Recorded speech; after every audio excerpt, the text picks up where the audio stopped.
ভূমিদস্যুদের বিরুদ্ধে রাজুকের তেমন কোনো কার্যকর পদক্ষেপ না থাকায় জমি ভরাট করা যাচ্ছে না বলে মন্তব্য করেছেন বন, পরিবেশ ও জলবায়ু পরিবর্তন বিষয়ক উপদেষ্টা সৈয়দা রিজওয়ানা হাসান। এজন্য পরিবেশ বিনষ্টকারী কোনো প্রকল্প বাস্তবায়নে রাজুকের কার্যক্রম স্বচ্ছ ও জনকল্যাণমুখী করার আহ্বান জানিয়েছেন তিনি। সকালে বাংলাদেশ প্রকৌশল বিশ্ববিদ্যালয় বুয়েটে আয়োজিত এক সেমিনারে এসব কথা বলেন তিনি।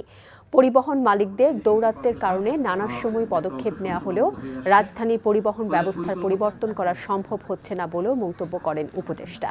ফিটনেসবিহীন বাস সড়ক থেকে সরিয়ে নিতে পরিবহন মালিকদের সহজ শর্তে ঋণ দেওয়ার প্রস্তাবনার কথাও তিনি বলেন।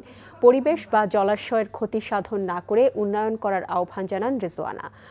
প্রাকৃতিক বন রক্ষায় বন বিভাগের তদারকির অভাব রয়েছে বলেও মনে করেন পরিবেশ উপদেষ্টা।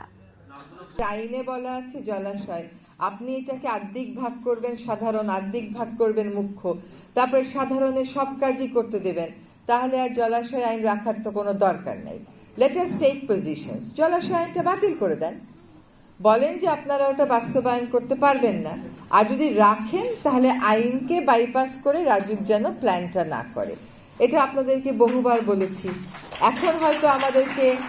এখন হয়তো জানি না আবারও আপনাদের বিরুদ্ধে আদালতে দাঁড়াতে হবে কিনা, তবে আপনাদের সুবিধা হলো আইন আদালত যাই বলুক, আপনার দ্বারা তো আর কারো কথা শোনেন না।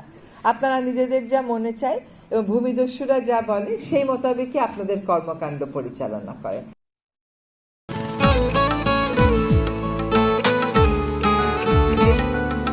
আপনার নামটা? নীলা। রাহুল। রবি, এই মেয়েটারে তোর ভাবি সবাই কেমন লাগবে? আপনাকে না বলছে আমাকে ফলো না করতে? ফলো কেন করতেছিলেন? আপনাকে দেখতে ইচ্ছে করে আমার, আপনার সাথে কথা বলতে ইচ্ছে করে। আমি কি করবো ঠিক বুঝতে পারছি না। ওরে বাবা, ওই মেয়ে, অথচ তারে তুমি চিনো না? হ্যাঁ, কি মায়ায় তাকাও তুমি, একটু দেখে চোখের খেয়াল, তোমায় দেখার তৃষ্ণা ভীষণ।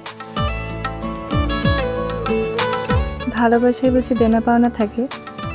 অবশ্যই থাকে, ভালোবাসা সবকিছু থাকে।